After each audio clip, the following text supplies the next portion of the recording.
bikin tugas. Udah langsung deh. Halo, assalamualaikum warahmatullahi wabarakatuh.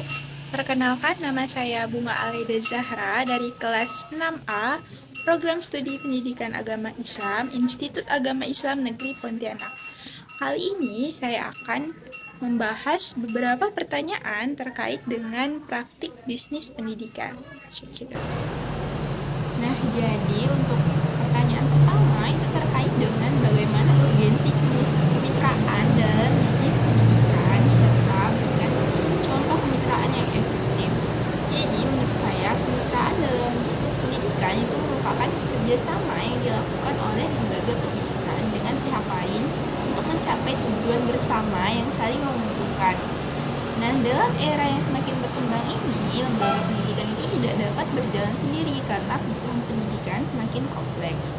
Oleh karena itu, kemitraan menjadi sangat penting untuk meningkatkan kualitas layanan pendidikan, memperluas jaringan, serta mendukung pengembangan sumber daya yang dimiliki oleh lembaga pendidikan. Menurut saya, urgensi kemitraan dalam bisnis pendidikan itu dapat dilihat dari beberapa aspek.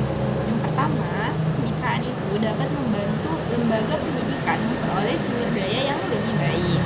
Sumber daya tersebut dapat berupa dana, fasilitas, teknologi, dan tenaga ahli yang mendukung proses pembelajaran.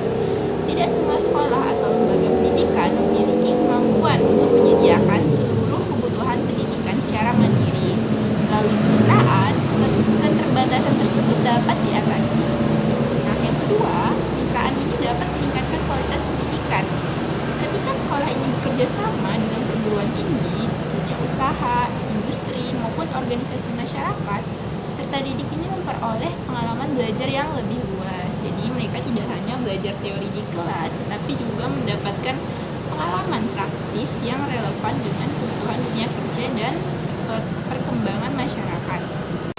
Nah, yang ketiga, kemitraan ini dapat meningkatkan kepercayaan masyarakat terhadap lembaga pendidikan. Jadi, sekolah yang memiliki banyak kerjasama dengan berbagai pihak biasanya ini dipandang sebagai orang yang lebih profesional dan memiliki kualitas yang baik. Hal ini tentu berdampak positif terhadap citra lembaga pendidikan dan dapat menarik minat calon peserta didik. Lalu yang keempat, kemitraan ini dapat membuka peluang motivasi dalam pendidikan. Jadi saat ini perkembangan teknologi dan kebutuhan masyarakat itu berubah dengan sangat cepat. Dengan menjalin kemitraan, lembaga pendidikan ini dapat memperoleh ide-ide baru, metode pembelajaran yang lebih inovatif, serta akses terhadap perkembangan ilmu pengetahuan dan teknologi terkini. Nah, salah satu contoh kemitraan yang efektif adalah kerjasama antara sekolah menengah kejuruan atau SMK dengan dunia usaha dan dunia industri. Nah, dalam kerjasama ini, pihak industri itu memberikan kesempatan kepada mahasiswa untuk melaksanakan praktik kerja lapangan atau magang. Jadi melalui kegiatan tersebut, siswa ini dapat mengembangkan keterampilan yang sesuai dengan kebutuhan dunia kerja. Di sisi lain, perusahaan ini juga memperoleh manfaat karena cepat mengenal dan menyeleksi calon tenaga kerja yang potensial sejak dini. Contoh lainnya adalah kerjasama antara sekolah dengan orang tua peserta didik. Nah, kemitraan ini sangat penting karena pendidikan tidak hanya berlangsung di sekolah, tapi juga di lingkungan keluarga. Ketika sekolah dan orang tua memiliki komunikasi yang baik, jadi proses pembinaan karakter dan pengawasan belajar peserta didik ini akan berjalan lebih optimal. Nah, berdasarkan penjelasan tersebut, dapat disimpulkan bahwa kemitraan memiliki peran yang sangat penting dalam bisnis pendidikan karena mampu meningkatkan kualitas layanan pendidikan, memperluas akses terhadap sumber daya, membangun kepercayaan masyarakat, serta menciptakan inovasi yang bermanfaat bagi perkembangan lembaga pendidikan.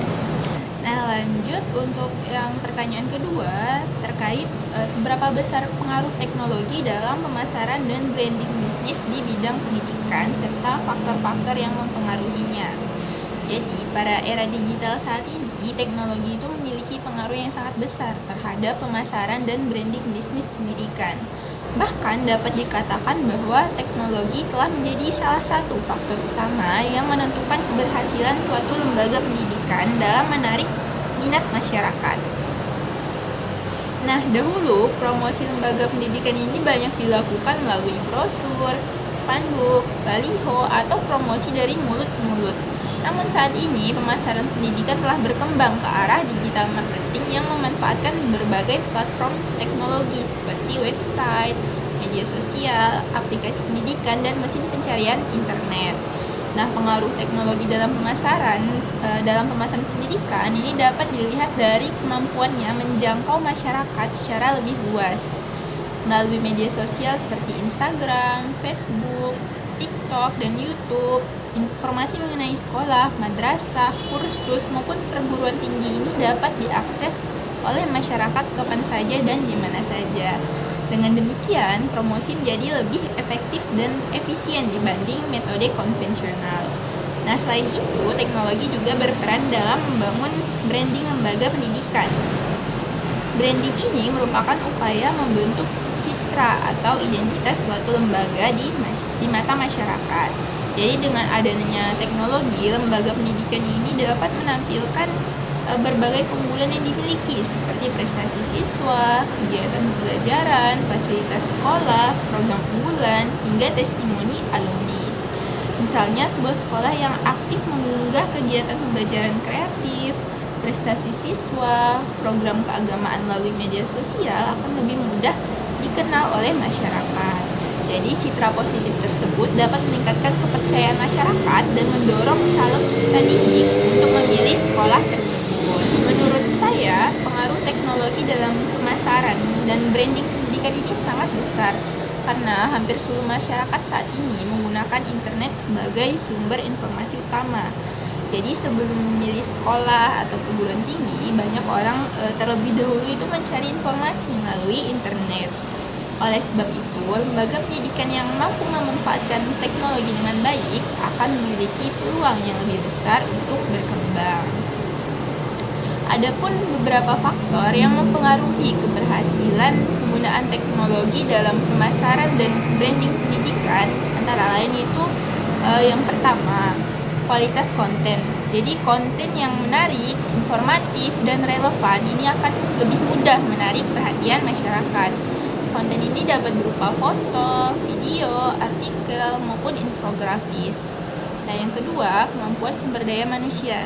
Jadi, pengelolaan media digital ini membutuhkan tenaga yang memiliki keterampilan dalam bidang teknologi informasi, desain grafis, fotografi, videografi, dan komunikasi digital.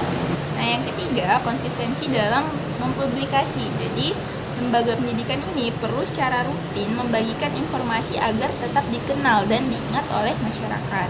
Nah, akun Instagram atau akun media sosial yang jarang diperbarui itu biasanya kurang menarik perhatian publik. Nah, keempat, kualitas layanan pendidikan itu sendiri. Branding yang baik itu harus didukung oleh kualitas yang nyata. Jadi, jika promosi sangat bagus tapi kualitas pendidikannya rendah, maka kepercayaan masyarakat akan menurun. Yang kelima, itu perkembangan teknologi dan perilaku masyarakat. Jadi, lembaga pendidikan harus mampu menyesuaikan strategi pemasaran dengan tren teknologi yang terus berkembang. Misalnya itu saat ini penggunaan video pendek di media sosial lebih diminati dibandingkan informasi yang hanya berupa teks panjang. Nah, dengan demikian dapat disimpulkan bahwa teknologi itu memiliki pengaruh yang sangat besar dalam pemasaran dan branding bisnis pendidikan karena mampu memperluas jangkauan promosi, meningkatkan citra lembaga, memperkuat komunikasi dengan masyarakat, serta mendukung daya saing lembaga pendidikan di era digital.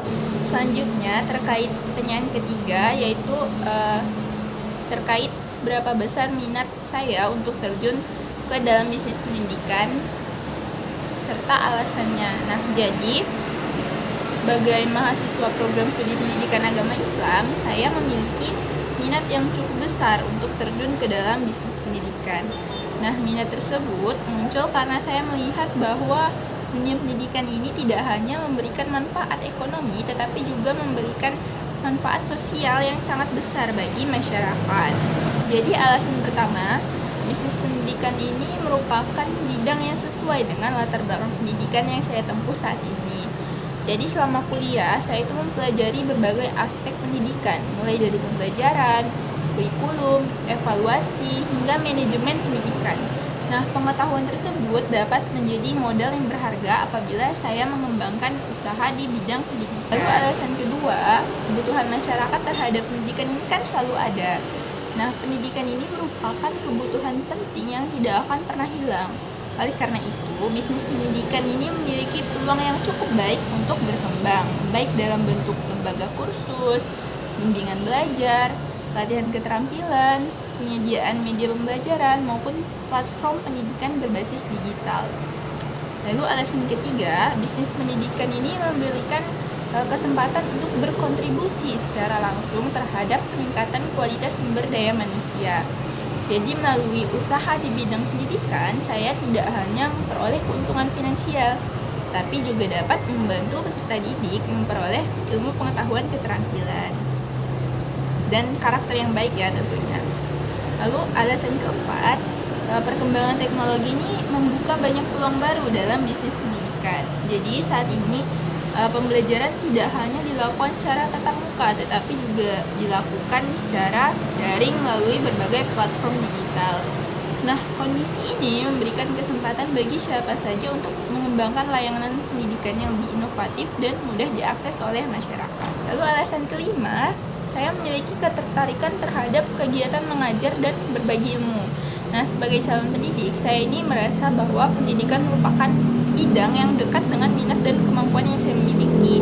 Oleh karena itu, terjun dalam bisnis pendidikan menjadi salah satu pilihan yang menarik untuk dikembangkan di masa depan. Jadi, jika diberikan kesempatan, saya tertarik untuk mengembangkan usaha di bidang pendidikan Islam, seperti bimbingan belajar pendidikan agama Islam, pelatihan membaca Al-Quran, kursus keterampilan keislaman, maupun pengembangan media pembelajaran digital yang mampu membantu peserta didik belajar secara lebih efektif dan menyenangkan. Nah, meskipun demikian, saya menyadari bahwa membangun bisnis pendidikan itu tidaklah mudah. Meskipun demikian, saya menyadari bahwa membangun bisnis pendidikan tidaklah mudah. Diperlukan kemampuan manajemen, inovasi, pemahaman teknologi, serta kemampuan membaca kebutuhan masyarakat. Oleh karena itu, saya perlu terus belajar dan mengembangkan kompetensi agar dapat beradaptasi dengan perkembangan dunia pendidikan yang semakin dinamis. Baiklah, cukup sekian jawaban yang dapat saya sampaikan. Terima kasih atas perhatiannya. Wassalamualaikum warahmatullahi wabarakatuh.